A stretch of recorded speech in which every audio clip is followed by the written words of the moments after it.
कहानी पुराने समय के अमीर और शक्तिशाली राजाओं पर एक व्यंग्य है।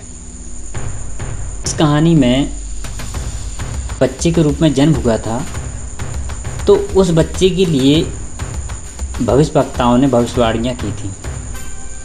और उस समय एक भविष्यवक्ता ने भविष्यवाणी की थी कि आपकी मौत बाघों से होगी, 100 बाघ से आपकी मृत्यु होगी। इस समय बच्चा बोलता है, बाघों को मारूंगा। आगे क्या होता है इस कहानी में? क्या राजा की 100 बाघ से मृत्यु होगी? क्या राजा 100 बाघ मार पाएगा? इन सब के प्रश्न जानने के लिए आप अंत तक देखना पड़ेगा। चलिए शुरू करते हैं बिना वक्त गवाए। तो स्टूडेंट, बात का नाम है द टाइगर किंग। वो हैं कालकी। कालकी जी कहते हैं कि बंदपुरम के एक महाराजा का इतना बड़ा नाम है कि आपने शायद कभी सुना नहीं होगा। उन्हें 100 नामधन्य जमींदार, जनरल, किलेदार, मेजर, सतव्याघ्र, संघारी, महाराजा धीरा, विश्व भुवन सम्राट, सर जिलानी जंग बहादुर, MAD, ACTC या CRC पर इस नाम को अक्सर लोग टाइगर किंग। कहानी में सबसे पहले टाइगर किंग के बारे में एक महत्वपूर्ण बात बताना जरूरी है। के बारे में पढ़ने वाला हर व्यक्ति उस जैसे अदम्य साहसिक व्यक्ति से आमने सामने मिलने की इच्छा करेगा, पर इसके पूरा होने की कोई संभावना नहीं है। ऐसे व्यक्ति से मिलने के लिए साहस होना बहुत जरूरी है। जैसे भरत ने राम से दशरथ के बारे में कहा था कि टाइगर किंग सारे जीवित प्राणियों के अंतिम निवास स्थान में पहुंच गया है। दूसरे शब्दों में टाइगर किंग मर चुका है। मृत्यु का ढंग असाधारण रूप से रोचक है। इसे कहानी के अंत में ही बताया जा सकता है। जब पहलू यह था कि उसके जन्म के तुरंत बाद ज्योतिषियों ने भविष्यवाणी की थी कि एक दिन टाइगर किंग को वास्तव में मरना पड़ेगा। कहानी स्टार्ट होती है जब राजा का जन्म होता है, तो उसकी जन्म के बाद ज्योतिष होते हैं। ज्योतिषियों ने भविष्यवाणी की कि एक दिन टाइगर किंग को वास्तव में मरना पड़ेगा। यह बड़ा बच्चा बनकर योद्धाओं में योद्धा बनेगा, नायकों में नायक और वीरों में वीर बनेगा। पर उन्होंने अपने होंठ काटे और उन्हें अपनी बात पर विश्वास करना कठिन लगता था। जब उन्हें अपनी बात को जारी रखने के लिए मजबूर किया गया। अब किसने मजबूर किया, यह देखते हैं। तब ज्योतिषियों ने यह कहा कि यह वह रहस्य है जो बिल्कुल नहीं बताना चाहिए, और फिर भी हमें कहने के लिए मजबूर किया जा रहा है। मतलब जब कोई बच्चा जन्म लेता है तो लोग पूछते हैं, बताइए साहब इसके बारे में, बच्चे के भविष्य के बारे में। तो वो कहते हैं मजबूर कर रहे हैं तो हम बता ही देते हैं। इस नक्षत्र में जन्म लेने वाले बालक को एक दिन मृत्यु का सामना करना पड़ेगा, ऐसा ज्योतिषियों ने कह दिया। उसी क्षण एक बड़ा चमत्कार हुआ। 10 दिन के जिलानी जंग बहादुर, 10 दिन का बच्चा ने होंठों से एक आश्चर्यजनक वाक्यांश निकाला। क्या कहा? ओ बुद्धिमान पैगंबरों! हर व्यक्ति आश्चर्य में डूबा, बिल्कुल अवाक कर खड़ा हो गया, बिल्कुल सब शांत हो गया। वे एक दूसरे की तरफ घबराए से देखते और पलकें झपका रहे थे। अरे, 10 दिन का बच्चा बोल रहा है। ओ बुद्धिमान पैगंबरों, यह बोलने वाला मैं हूँ। इस बार शक की कोई गुंजाइश ना थी। यह तो 10 दिन पूर्व जन्म लेने वाला शिशु ही था जिसने इतनी स्पष्टता से शब्द बोले थे। जो सबसे बड़ा ज्योतिष था उसने अपना चश्मा उतारा और शिशु की ओर ध्यान से देखा। उन सबको जिन्होंने जन्म लिया है एक दिन मरना होगा। यह जानने के लिए हमें आपकी भविष्यवाणियों की आवश्यकता नहीं है। इसमें तब कई काम बात की बात होती अगर आप मृत्यु का तरीका बता सकते। मतलब ये किसने कहा? छोटे बच्चे ने क्या कहा? उन सबको मरना होगा जिन्होंने इस पृथ्वी पर जन्म लिया है। तो यह जानने के लिए हमें आपकी भविष्यवाणी की आवश्यकता नहीं है। इसमें तब कई काम की बात होगी अगर आप हमें ये बताएं कि मेरी मृत्यु कैसे होगी। शिशु ने अपनी पक्षी जैसी तीखी छोटी आवाज़ में यह शब्द प्रमुख ज्योतिष के सामने कह दिए। प्रमुख ज्योतिष ने हैरान होकर अपनी नाक पर अपनी उंगली रख ली। मात्र 10 दिन का शिशु अपने होंठ खोलकर बोलता है, यही नहीं यह समझदारी भरे प्रश्न भी पूछता है। अविश्वसनीय, अविश्वसनीय, आश्चर्यजनक। यह सत्य नहीं बल्कि युद्ध कार्यालय से निकलने वाले समाचारों जैसे लगता था। प्रमुख ज्योतिष ने अपनी नाक से उंगली हटाई और उस छोटे से बच्चे पर अपनी दृष्टि टिका दी। राजकुमार का जन्म वृषभ राशि में हुआ था। वृषभ का मतलब होता बैल, और बैल होता है बाघ। बैल और बाघ क्या हैं? एक दूसरे के शत्रु हैं। अतः मृत्यु किससे होगी? बाघ से आएगी। उस ज्योतिष ने बच्चे को समझाया। आप शायद सोच रहे होंगे कि सिंहासन का उत्तराधिकारी राजकुमार बाघ शब्द सुनकर शायद कांप गया हो, पर इस तरह की कोई बात नहीं है। राजकुमार ने जैसे ही शब्द को बोलते सुना वह गहरी आवाज में गुर्राया। उसके होंठों से भयानक शब्द निकले, बाघ सावधान हो जाएं। मतलब अटेंशन ऑल टाइगर्स। यह वर्णन मात्र ऐसी अफवाह है जो प्रतिबंधपुरम में फैली है। पूरे प्रतिबंधपुरम में यह बात फैली थी कि छोटे से बच्चे ने किस प्रकार वाक्यांश बोले, पर बाद की घटनाओं को देखकर हम इस निष्कर्ष पर पहुंच सकते हैं कि यह किसी सत्य पर आधारित थी। तो जो युवराज थे जंग बहादुर धीरे धीरे बड़े होते गए और प्रतिदिन लंबे और शक्तिशाली होते गए।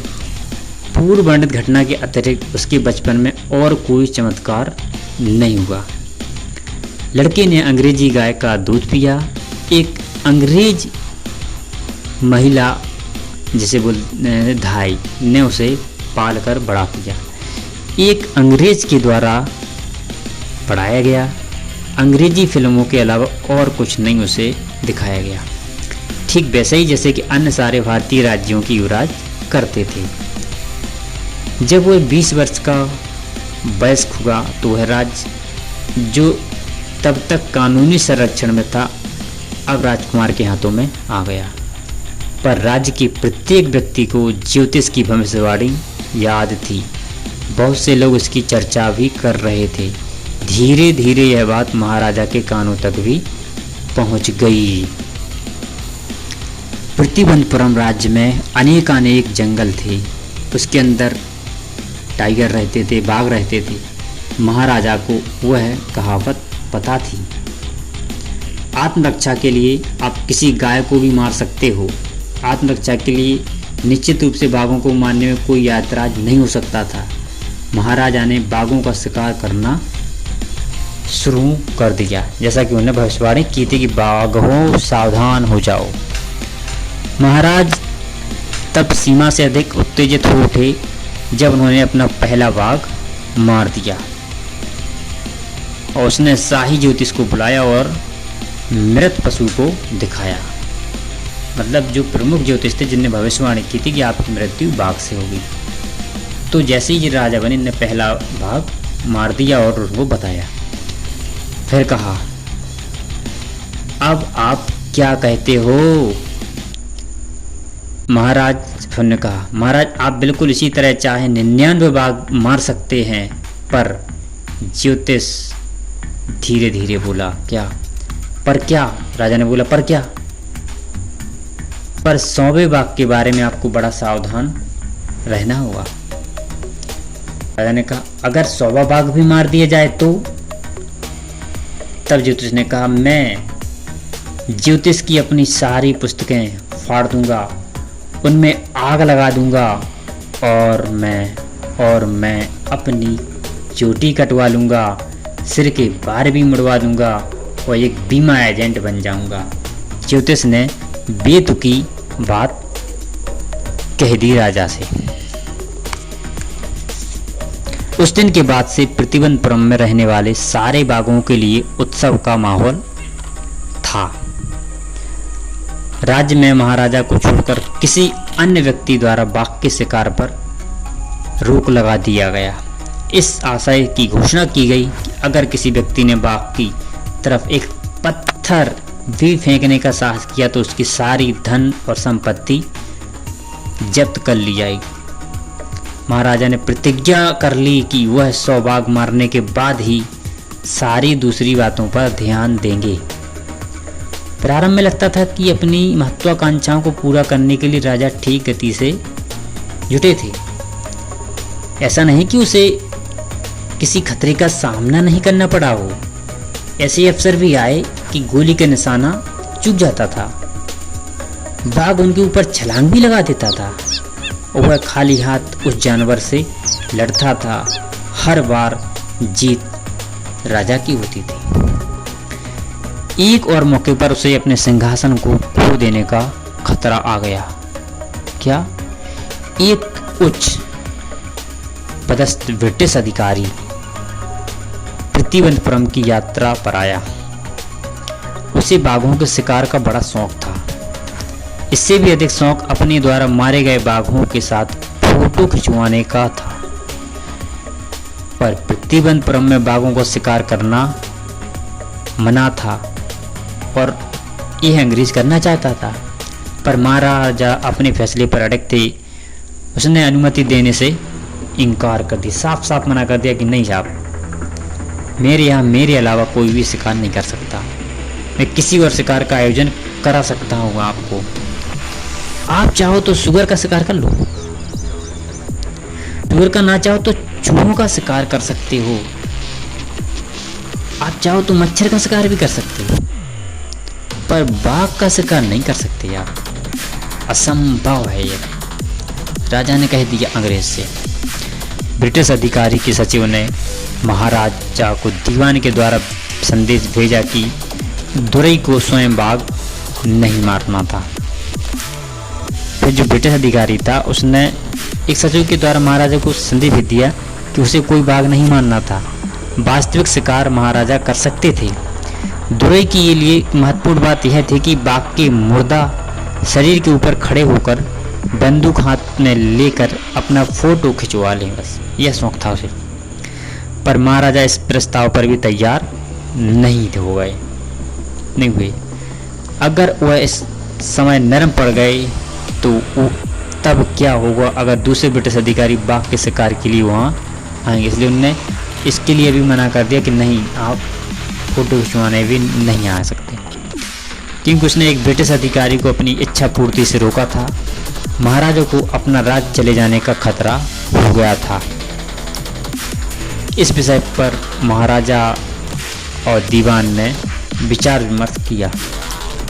परिणाम स्वरूप कलकत्ता में एक प्रसिद्ध ब्रिटिश कंपनी के जौहरियों के पास तुरंत एक तार भेजा गया। अलग अलग डिजाइन के हीरे की महंगी अंगूठियों के नमूने भेजो।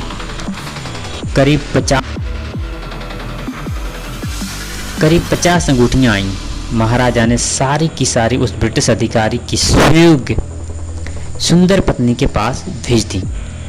राजा और मंत्री को आशा थी कि दुरई सैनी एक दो अंगूठी चुनकर शेष वापस भेज देगी।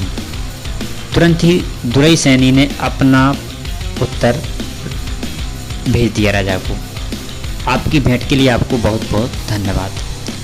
2 दिन के अंदर ब्रिटिश जौहरियों से 3 लाख का बिल आ गया। महाराजा खुश थे। हालांकि उनके 3 लाख रुपए चले गए थे, उनका राज उनके पास रह गया था, लेकिन अब उनका राज्य तो सुरक्षित था।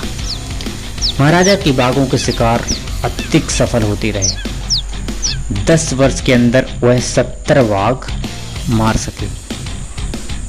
लगभग 70 बाघ मार दिए 10 वर्ष में।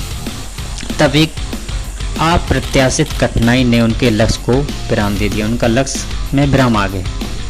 कैसे कि उनके राज्य में बाघों की संख्या समाप्त हो गई। कौन जाने बाघों ने परिवार नियोजन अपना लिया हो या आत्महत्या कर ली या बस उस रात से भाग गए, क्योंकि वे अंग्रेजों द्वारा मारा जाना ही पसंद करते थे। एक दिन महाराजा ने दीवान को बुलावा भेजा। दीवान साहब, क्या आपको यह नहीं पता कि मेरी इस बंदूक से अभी 30 बाघ मारे जाने बाकी हैं? आपकी बंदूक लहराते हुए अपनी बंदूक लहराती हुए उसने पूछा। बंदूक देखकर दीवान जी कांपते हुए चीख पड़े, महाराज मैं बाघ नहीं हूं, मैं बाघ नहीं हूं। महाराज ने कहा, कौन बेवकूफ तुझे वो बाघ कहेगा? नहीं नहीं, अरे मैं बंदूक नहीं हूं। दीवान साहब, आप ना बाघ हैं न बंदूक। मैंने आपको किसी और कार से बुलाया है। मेरा विचार है कि मैं अब शादी कर लूं। मेरा विचार है शादी का। दीवान और भी हकलाने लगा, महाराज मेरी पहले से 2 बीवियां हैं, अगर मैं आपसे शादी कर लूं? राजा ने कहा, बेवकूफ़ी की बात मत करो, मैं तुमसे शादी क्यों करूंगा? मैं एक बाघ चाहता हूं। महाराज कृपया इस बारे में विचार कर लें। आपके पूर्वजों का विवाह तलवार से हुआ था, आप चाहें तो बंदूक से विवाह कर लें। इस राज्य के लिए एक बाघ राजा ही काफ़ी है। इसको अब बाघ रानी की आवश्यकता नहीं है। महाराज जोर से हंस पड़े। मैं ना तो बाघ से और ना ही बंदूक से विवाह करने का विचार कर रहा हूँ, बल्कि मानव समाज से किसी एक लड़की से विवाह करना चाहता हूँ। पहले आप दूसरे पड़ोसी राज्यों में जाएं और पता लगाएं कि किस राज्य में बाघ हैं, और जिस राज्य में विशाल संख्या में बाघ हैं वहीं के शाही परिवार में कोई लड़की है तो उससे मैं विवाह करूंगा। यह आपको जानकारी करनी है। दीवान ने राजा की आज्ञा का पालन किया। उसे एक सही लड़की ऐसे राज्य में मिल गई जिसमें बाघों की संख्या विशाल थी। महाराज जंग बहादुर जब भी अपने ससुर के यहाँ जाते 5 या 6 बाघ मार लाते। उनकी शादी हो गई और वे जब भी जाते 5-6 बाघ मार लाते। इस प्रकार प्रतिबंधपुरम महल के बैठक खाने की दीवारों की शोभा 99 बाघों की खाल शोभा बढ़ा रही थी। 99 बाघ उनने मार दी। महाराज की चिंता तब जुनून बन गई जब 100 की संख्या प्राप्त करने में मात्र 1 बाघ की कमी रह गई। यही एक स्वप्न उसके मस्तिष्क में सारे दिन छाया रहता और रात में भी यही स्वप्न आता। अब तक उनके ससुर के यहाँ भी बाघों से वन खाली हो चुके थे। किसी जगह बाघ का पता लगाना असंभव हो गया था। फिर भी एक और की जरूरत थी। बस अगर वह केवल एक जानवर और मार ले तो महाराज को कोई डर ना बचेगा। वह बाघ का शिकार पूरी तरह छोड़ सकता था। परंतु उस अंतिम बाघ से उसने बड़ा सावधान रहना होगा। स्वर्गीय जो ज्योतिष थे जिन्हें भविष्यवाणी की थी वो खत्म हो चुके थे, स्वर्गीय हो गए थे। तो उन्होंने कहा था 99 बाघ मारने के पश्चात भी महाराज को 100 से सावधान रहना चाहिए। काफ़ी सच है। आखिर बाघ एक जंगली जानवर था, किसी को भी उससे सतर्क रहना चाहिए। पर यह 100वां बाघ कहाँ मिलना था? जिंदा बाघ के स्थान पर लगता था कि बाघ का दूध मिलना भी उससे भी अधिक कठिन आसान काम था। इस प्रकार महाराजा दुख में डूब गए। पर शीघ्र ही वह खुशखबरी आई जिसने सारे दुख को मिटा दिया। अब उनके अपने ही राज्य में एक पहाड़ी गांव में भेड़ जल्दी जल्दी गायब होने लगी। तो राजा ने सोचा, हाँ हो सकता है बाघ है जो भेड़ों को खा रहा हो। पहले यह सुनिश्चित किया गया कि काम खादर मियाँ साहब है का है या वीर स्वामी नायकर का तो नहीं है। ये दोनों भेड़ों को पूरी तरह निगल जाने के लिए प्रसिद्ध थे दोनों लोग। निश्चय यह काम किसी बाग का था। गांव वाले शीघ्र महाराजा को सूचित करने के लिए दौड़े और महाराजा ने उस गांव को 3 वर्ष के लिए सारे करों से मुक्त करने की घोषणा कर दी कि 3 साल तक आपसे कोई कर नहीं। तुरंत शिकार के लिए वहां के लिए चल पड़े। बाघ आसानी से नहीं मिला। लगता था कि इसने जानबूझकर अपने आप को छुपा लिया था ताकि महाराजा की इच्छा का मजाक बन सके।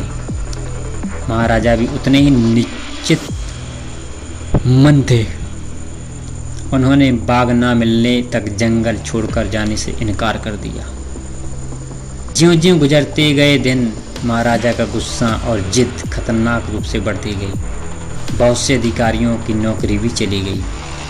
एक दिन जब उनका क्रोध चरम सीमा पर था, महाराज ने दीवान को बुलाया, उसे आज्ञा दी कि जमीन का लगान तुरंत ही 2 गुना कर दो।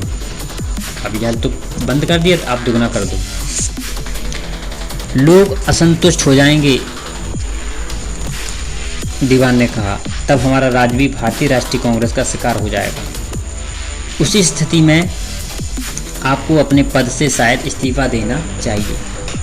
राजा ने कहा, दीवान इस निश्चित मन के साथ घर गया कि अगर महाराजा को शीघ्र ही बाघ नहीं मिला तो उसका परिणाम विनाशकारी हो सकता है।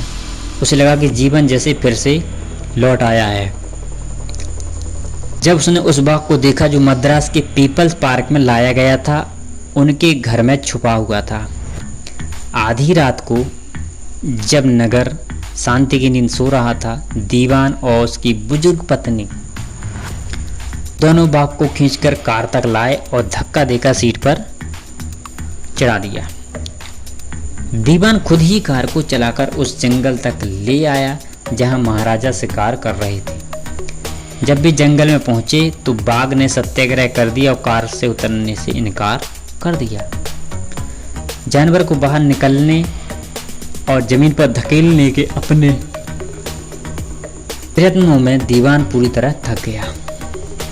अगले दिन वही बाघ घूमता हुआ महाराजा के सामने आकर ऐसे खड़ा हो गया मानो विनम्र प्रार्थना कर रहा हो, मालिक मेरे लिए क्या आदेश है।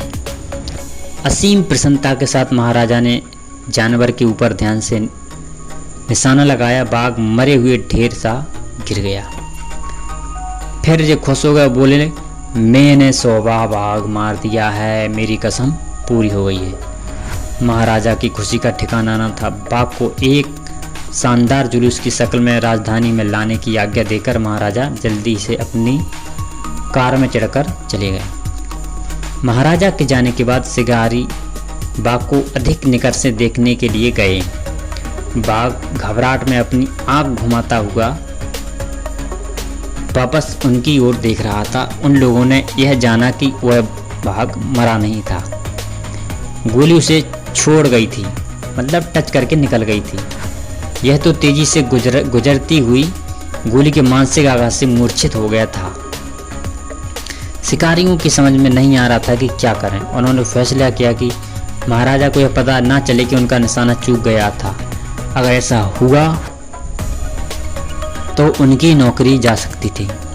एक शिकारी ने 1 फुट की दूरी से निशाना लगाया और इस पार बिना किसी चूक से उसने उसे मार दिया। फिर राजा की आज्ञा के अनुसार मृत बाघ को जुलूस की शक्ल में लाकर दफना दिया गया। इसके ऊपर एक समाधि बनाई गई। कुछ दिन बाद महाराजा के बेटे का 3रा जन्मदिन मनाया गया। उस समय तक महाराजा ने अपना सारा ध्यान बाघ के शिकार पर लगाया हुआ था। युवराज के लिए उसके पास समय नहीं था। पर अब जब 100वां बाघ उनने खुद मार दिया है, अपना ध्यान बच्चे की ओर लगा दिया। वह उसे उसके जन्मदिन पर कोई ऐसी विशेष भेंट देना चाहते थे जो आज तक किसी ने न दी हो। वह प्रतिबंधपुरम के बाजार में गए और हर दुकान को तलाशा, किंतु कोई अच्छी वस्तु नहीं मिली। अंत में किसी खिलौने की दुकान पर एक लकड़ी का बाग मिला और फैसला किया कि यह लकड़ी का बाग ही सर्वोच्च भेंट होगी उसके बच्चे के लिए। लकड़ी के बाग की कीमत केवल 9 पैसे थी। पर दुकानदार जानता था अगर उसने महाराजा को इतनी कम कीमत बताई तो वह आपातकालीन नियमों के कारण सजा पाएगा। अतः उसने कहा, महाराज, कारीगरी का यही एक अद्भुत दुर्लभ नमूना है। राजा ने सुना, उन्होंने कहा, बहुत अच्छे, खुश हो गए। चलिए, यह हो गई युवराज के लिए आपकी भेंट। राजा ने कहा, उसे अपने साथ लेकर चला गया। उस दिन उस छोटे से लकड़ी के बाग से बाप बेटे खेलते रहे। इसे किसी अयोग्य बढ़ई ने बनाया था। इसकी सतह खुरदरी थी, उसे चिकना नहीं किया गया था। लकड़ी के छोटे छोटे सफ़ेद टुकड़े लकड़ी के ऊपर निकले हुए थे, मतलब उसके ऊपर कोई रेती नहीं फेरी गई थी जिससे कि वो चिकने हो जाएं। वो राजा खेलते खेलते लकड़ी का वो जो केले से निकले थे वह उनके हाथ में चुभ गया। उसने उसे अपने बाएं हाथ से निकाल दिया और राजकुमार के साथ खेलता रहा। अगले दिन महाराजा के सीधे हाथ में संक्रमण फैल गया। 4 दिन में यह इतना बढ़ गया कि पूरा हाथ पीप से भरा घाव बन गया, जो बाजू पर फैल गया। रात से 3 बड़े बड़े ऑपरेशन करने वाले डॉक्टर बुलाए गए। सलाह मशवरे के बाद ऑपरेशन करते रहे और ऑपरेशन सफल हुआ। ऑपरेशन करने वाले तीनों सर्जन डॉक्टर बाहर आए, घोषणा की ऑपरेशन सफल रहा, ऑपरेशन मर गए। इस प्रकार सौवे बाघ ने राजा से अपना आखिरी बदला ले लिया। वरिष्ठ ज्योतिष ने घोषणा की थी, भविष्यवाणी की थी कि आपकी मृत्यु सौवे बाघ से होगी, और वह राजा की मृत्यु हो भी गई, भले लकड़ी के बाघ से क्यों ना।